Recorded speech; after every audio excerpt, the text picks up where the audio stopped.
Katika historia ya siasa za Tanzania, ni vigumu kutaja majina ya wanasiasa walioteka hisia za watu kwa hoja, ujasiri na msimamo katika miongo miwili iliyopita bila kumtaja Tundu Antipas Lissu. Kwa baadhi, yeye ni alama ya mapambano ya haki, demokrasia na uwajibikaji wa serikali. Kwa wengine ni mpinzani mkorofi anayependa kugonganisha fikra na utawala. Lakini kwa wengine Tundu Lissu ni sauti isiyoteteleka katika mapambano ya haki, uwajibikaji na utawala wa sheria. Hivi sasa akiwa amewekwa rumande kwa tuhuma za uhaini ambazo kwa sheria za Tanzania hazina dhamana, jina la kiongozi huyu wa chama kikuu cha upinzani limerudi tena kwenye vichwa vya habari. Lakini hii si mara ya kwanza. Lissu ni mtu wa historia ndefu. Ili kumuelewa kwa undani Lissu, ni muhimu kumtazama kwa jicho pana. Ni nani hasa huyu mtu? Haya hapa ni mambo 7 muhimu yanayomtambulisha Tundu Antipas Lissu.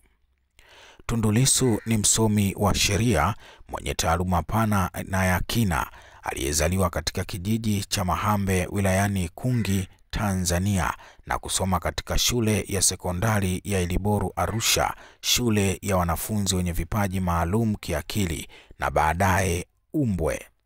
Alipata shahada ya sheria kutoka Chuo Kikuu cha Dar es Salaam mnamo mwaka 1994, mojawapo ya taasisi kongwe na zenye heshima kubwa Afrika Mashariki. Hapa ndipo alipoweka msingi wa uelewa wake wa kisheria, hasa kuhusu haki za binadamu, utawala wa sheria na uwajibikaji wa taasisi za dola. Aliongeza uzito wa taaluma yake kwa kusomea shahada ya uzamili katika Chuo Kikuu cha Warwick, Uingereza, ambapo alijikita zaidi katika sheria za kimataifa na haki za raia. Elimu yake hii imemjenga kwenye taasisi mbalimbali za kisiasa, elimu, utafiti na utetezi wa haki. Kwa ujumla, Lissu hajajitokeza tu kama mwanasiasa, bali kama msomi anayefahamu kwa kina mfumo wa sheria na athari zake kwa jamii. Lissu alianza kujitambulisha kama mwanaharakati kabla hajavaa rasmi koti la kisiasa. Tangu mwaka 1990 alikuwa mstari wa mbele katika kutetea wananchi waliokuwa wakinyanyaswa na mfumo wa sheria usio wa haki.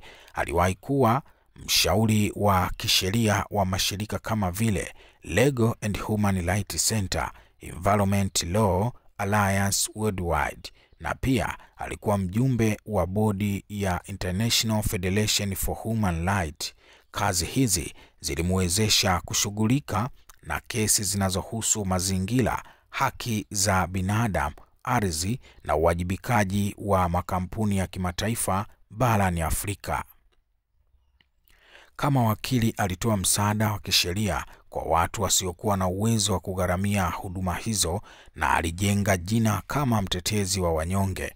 Mfano mmoja maarufu ni kesi ya wakulima wa Loliondo, ambapo alishirikiana na wanaharakati kupinga uamuzi wa serikali kuhamisha wananchi kwa faida ya wawekezaji wa sekta ya utalii.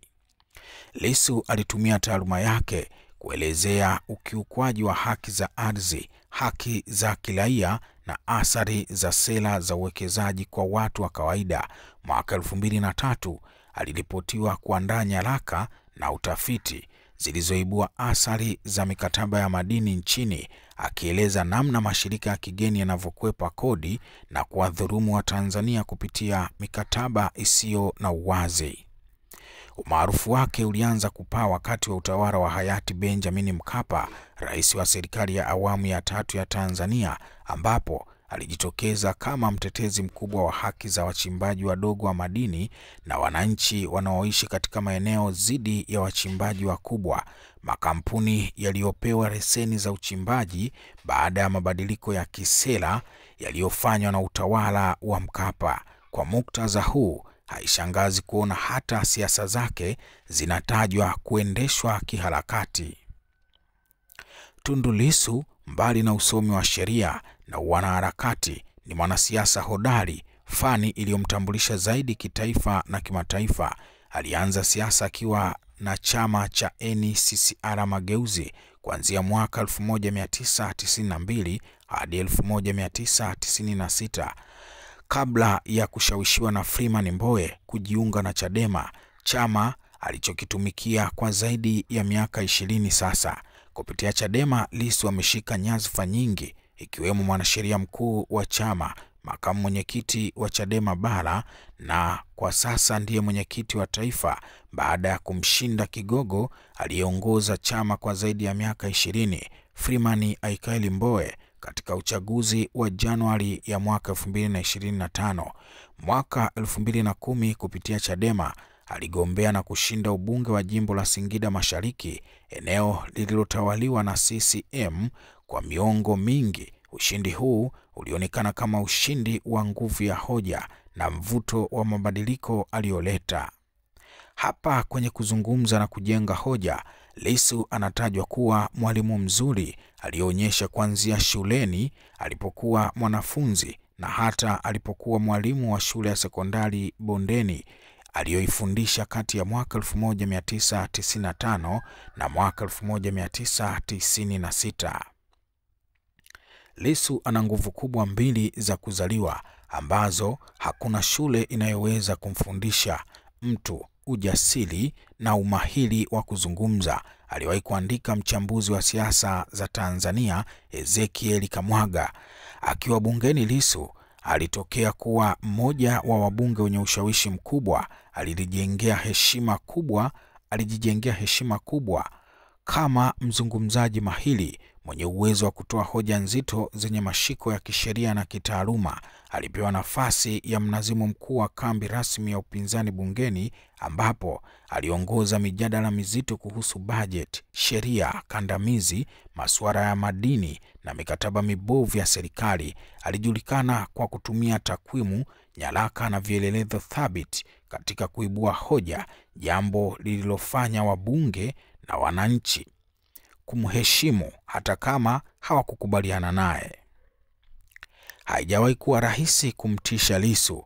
Ana historia ya kusema kile anachokiamini bila kujali nafasi ya anayekisema.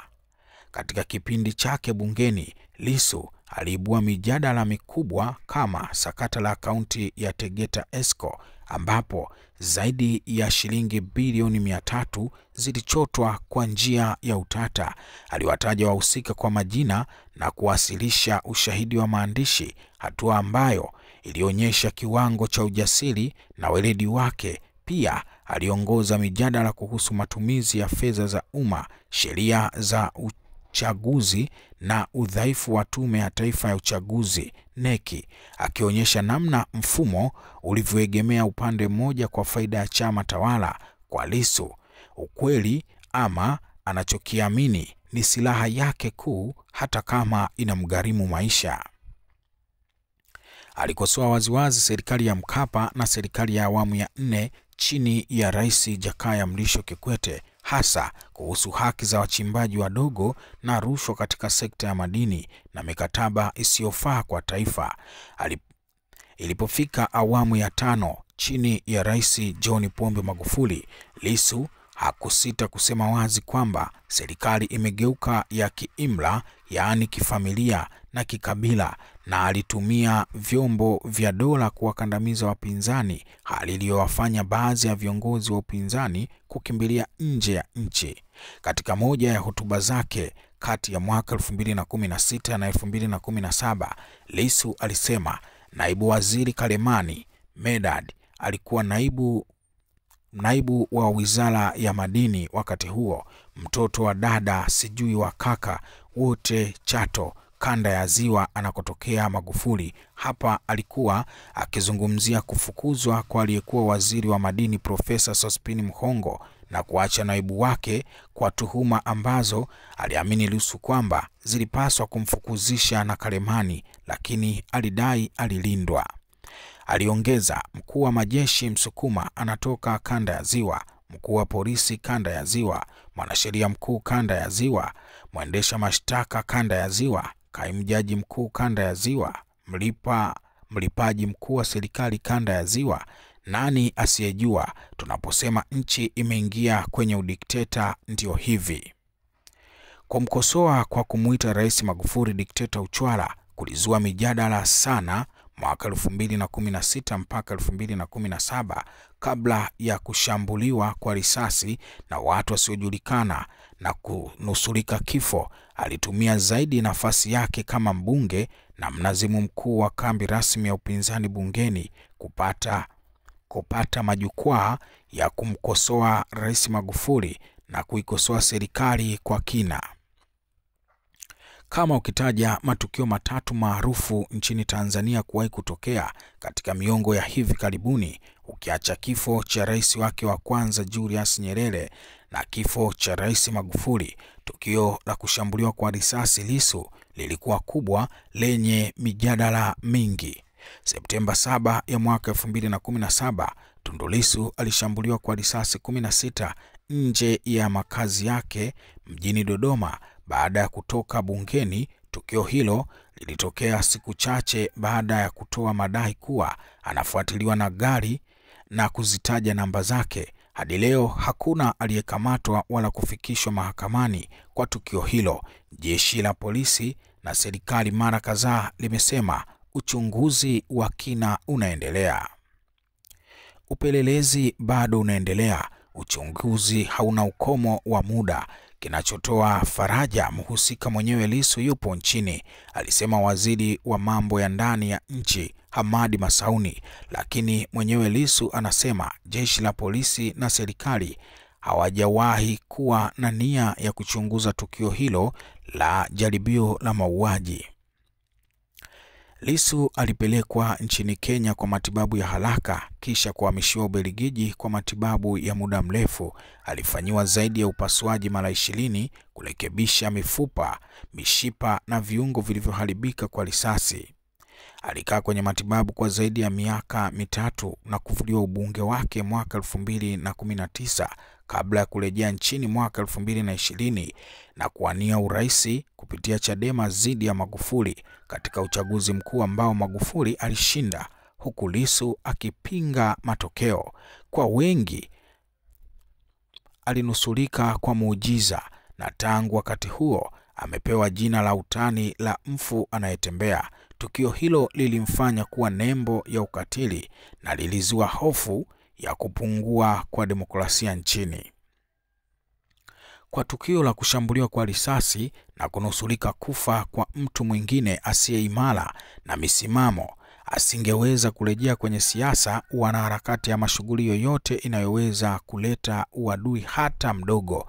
Lakini Lissu wala hajateteleka mpaka leo. Kwa misimamo yake amekuwa akikataa pia kushiriki mazungumzo ya maliziano na Chama cha Mapinduzi CCM, akiyaita mazungumzo hewa yasiyo na dhamira ya kweli. Baada ya kurejea nchini mwaka 2020 na kugombea urais, Lissu alirejesha nguvu ya upinzani katika siasa za Tanzania iliyoanza kudolola baada ya mikutano ya kisiasa kufungwa. Akaendelea kukosoa mfumo wa uchaguzi Tanzania, akionyesha unakipendelea Chama cha Mapinduzi CCM, jambo ambalo mamlaka na CCM wenyewe wanalipinga. Desemba ya mwaka 2024, Chadema chini ya mwenyekiti aliyepita Freeman Mbowe kilipitisha no reform no election, ambao ni msimamo wa kisera wa chama hicho unaotaka mabadiliko ya tume ya uchaguzi, sheria ya vyama vya siasa na uhuru wa mkutano ya hadhara kabla ya kushiriki uchaguzi. Lissu amekuwa mstari wa mbele kutetea msimamo huu tangu awe mwenyekiti Januari 2025, akisisitiza kuwa kushiriki uchaguzi bila marekebisho ni kushiriki udanganyifu. Hata pale baadhi ya wanachama wa Chadema walipoanza kuyumba kwenye msimamo huo, Lissu alibaki imara. Kuanzia kwenye uchaguzi wa ndani wa chama ambapo alipokataa kukaa pembeni na kumpisha Mbowe agombee wenyekiti, mpaka kupigia debe msimamo wa no reform no election, Lissu alisemwa kama mlopokaji. Lakini yeye ameendelea kusimamia hilo na kuendelea kuhubiri kwa wananchi ili wamuunge mkono, msimamo ambao sasa unamgharimu. Amekamatwa na kufikishwa mahakamani kwa kesi ya uhaini. Aprili 9 ya mwaka 2025, Lissu alikamatwa akiwa mkoani Ruvuma baada ya kufanya mkutano wa hadhara kupigia debe msimamo wa no reform no election. Aprili 10 ya mwaka 2025, akafikishwa katika mahakama ya hakimu mkazi Kisutu, Dar es Salaam, na akafunguliwa mashtaka ya uhaini, kosa ambalo linahusishwa na kutishia usalama wa taifa. Kosa hili halina dhamana na hivyo Lissu anasubiri hatima yake akiwa rumande. Hii si kesi ya kwanza kwa Tundu Lissu. Amekuwa na kesi nyingi zikiwa za uchochezi kwa maneno anayoongea kwenye majukwaa ya siasa ama majukwaa mengine yanayohusu ukosoaji wake. Hafungwi mtu hapa. Sikilizeni niwaambie, nina kesi 6 Kisutu na zote za uchochezi, alisema Lissu wakati wa harakati za uchaguzi mkuu wa mwaka 2020, akiwatoa hofu wanachama wa Chadema kwamba kesi hizo hazitamzuia kugombea urais. Hata hivyo, kesi ya sasa ya uhaini ni kubwa na ya aina yake. Akikutwa na hatia, adhabu yake ni kifo kwa mujibu wa sheria za Tanzania, lakini kwa Lissu mwenyewe, labda kwa sababu ni mbobevu wa sheria, haonyeshi usoni ukubwa wa kesi hiyo zaidi ya kuendelea na hali yake ya kisiasa. Msiogope, hii ndio njia ya kwenda Ikulu. Msiogope, hii ndio njia ya kwenda Ikulu kama Mandela. Nelson Mandela, rais wa zamani wa Afrika Kusini, amesema Lissu kuwatoa hofu wafuasi wa chama chake waliofika mahakamani. Kwa wafuasi wake, wanaiona kesi hii ni kama mwendelezo wa uonevu kwa wanasiasa wa upinzani kwa serikali. Huenda kesi hii ni jaribio la kudhibiti kile wanachokiona kama uchochezi na usalama wa taifa. Lakini kwa wachambuzi wa siasa na haki za binadamu, kesi hii ni kipimo cha hali ya uhuru wa kisiasa na demokrasia ya Tanzania kuelekea uchaguzi wa mwaka 2025. Hii imeandaliwa na Yusufu Mazimu akiripoti kutoka BBC Dar es Salaam. Nampa credit yake Yusufu Mazimu. Weka maoni yako sehemu ya comment.